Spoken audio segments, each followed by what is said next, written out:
Hello friends, आप सभी का मेरे यूट्यूब चैनल पर स्वागत है। आज मैं आपको कार्तिक मास कथा की 11वां अध्याय सुनाऊंगी। एक बार सागर पुत्र जालंधर अपनी पत्नी वृंदा सहित असुरों से सम्मानित हुआ सभा में बैठा था। तभी गुरु शुक्राचार्य का वहां आगमन हुआ। उनके तेज से सभी दिशाएं प्रकाशित हो गईं।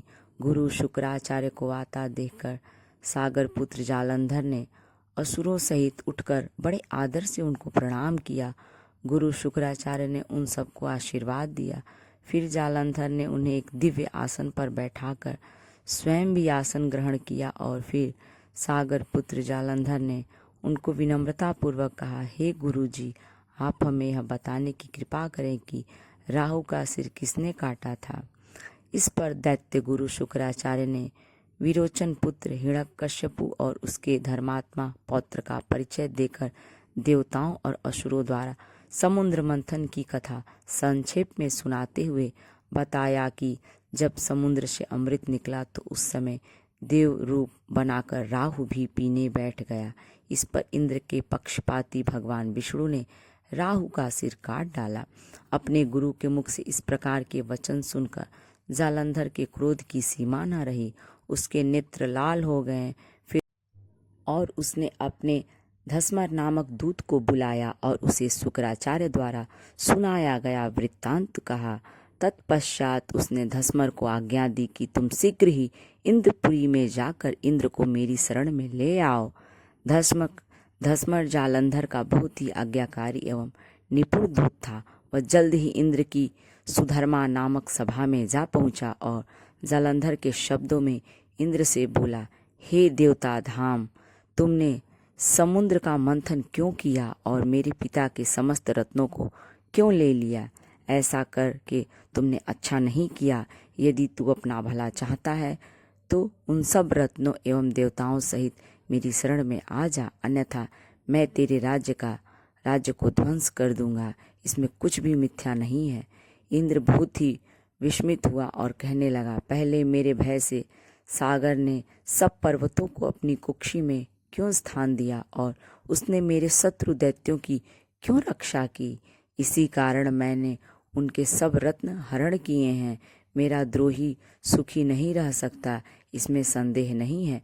इंद्र की ऐसी बात सुनकर वह दूत शीघ्र ही जालंधर के पास गया और सब बातें कह सुनाया। उसे सुनते ही वह दैत्य मारे क्रोध के अपने ओष्ठ फड़फड़ाने लगा और देवताओं पर विजय प्राप्त करने के लिए उसने उद्योग आरंभ किया। फिर तो सब दिशाओं पाताल से करोड़ों करोड़ों दैत्य उसके पास आने लगे। शुंभ निशुंभ आदि करोड़ों सेनापतियों के साथ जालंधर इंद्र से युद्ध करने लगा। शीघ्र ही इंद्र के नंदन वन में उसने अपनी सेना उतार दी। वीरों की शंख ध्वनि और गर्जना से इंद्रपुरी गूंज उठी। अमरावती छोड़ देवता उससे युद्ध करने चले। भयानक मार काट हुई। असुरों के गुरु आचार्य शुक्राचार्य अपनी मृत संजीवनी विद्या से और देवगुरु बृहस्पति द्रोणागिरी से औषधि लाकर जिलाते रहे। इस पर जालंधर ने क्रुद्ध होकर कहा कि मेरे हाथ से मरे हुए देवता जी कैसे जाते हैं? जिलाने वाली विद्या तो आपके पास है। इस पर शुक्राचार्य ने देवगुरु द्रोणाचार्य से औषधि लाकर देवताओं को जिलाने की बात कह दी। यह सुनकर जालंधर और भी कुपित हो गया। फिर शुक्राचार्य जी ने कहा, यदि शक्ति हो तो द्रोणागिरी को उखाड़कर समुद्र में फेंक दो, तब मेरे कथन की सत्यता प्रमाणित हो जाएगी। इस पर जालंधर कुपित होकर जल्द ही द्रोणागिरी पर्वत के पास पहुंचा और अपनी भुजाओं से पकड़कर द्रोणागिरी पर्वत को उखाड़कर समुद्र में फेंक दिया। यह तो भगवान शंकर का तेज था। इसमें जालंधर की कोई विचित्रता नहीं थी।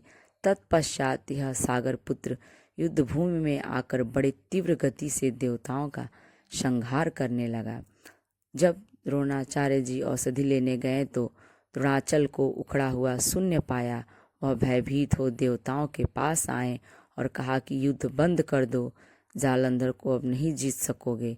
पहले इंद्र ने शिव जी का अपमान किया था। यह सुन देवता युद्ध में जय की आशा त्याग कर इधर उधर भाग गए। सिंधु सुत निर्भय हो अमरावती में घुस गया। इंद्र आदि सब देवताओं ने गुफाओं में शरण ली। इस प्रकार 11वां अध्याय पूर्ण हुआ। यदि यह वीडियो अच्छी लगे तो लाइक करें और यदि मेरे चैनल पर नए हैं तो इसे सब्सक्राइब करें।